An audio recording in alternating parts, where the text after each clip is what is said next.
Every time you swipe your credit card at a store, there's a fee involved, but it's not a fee you have to pay, at least not directly. Interchange fees are paid by merchants to credit card issuers like banks and the credit card companies themselves, and on every transaction. According to the Retail Council of Canada, they cost Canadian retailers anywhere from 1.2 to 2.6% of the transaction. The federal government has promised to crack down on those fees. Some credit card companies are trying to come up with their own voluntary solution.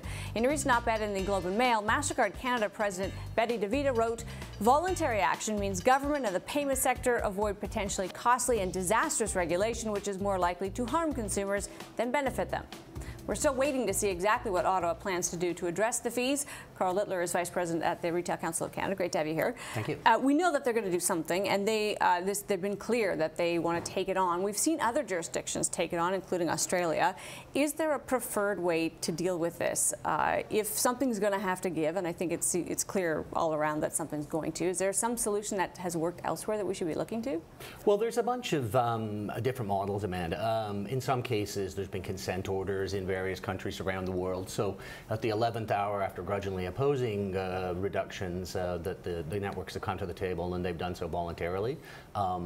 You know, some people might view that as voluntary in a shotgun wedding sense, but but ultimately, if they're going to self-police and abide by those rules, and we expect that they will, then that's fine with us. So let's just talk about what it is we're talking about here, because I think a lot of people don't really fully get what it is they're paying for. In other words, why there's a cost to every consumer if there are these hidden fees for some cards versus other cards. Would the Retail Council be happy if the very premium cards were done away with, if those were optional for retailers to take and regular credit cards were still accepted?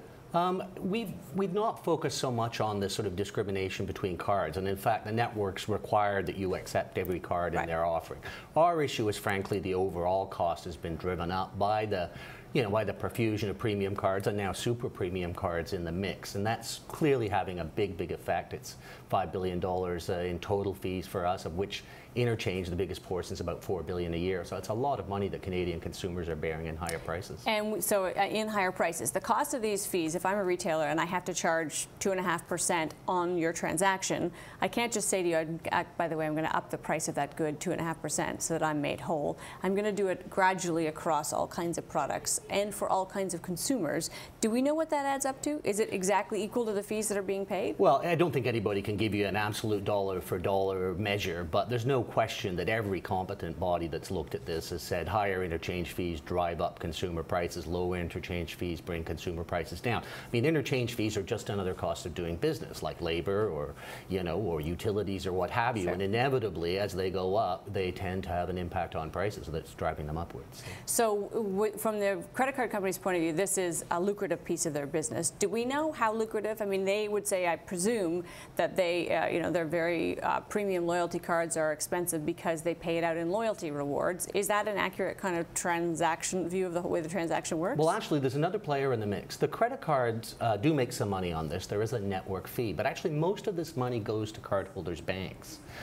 So what happens is when somebody pays with a credit card, the merchant doesn't get the face value. They get a kind of discounted amount, and the discount is retained by the cardholder's bank.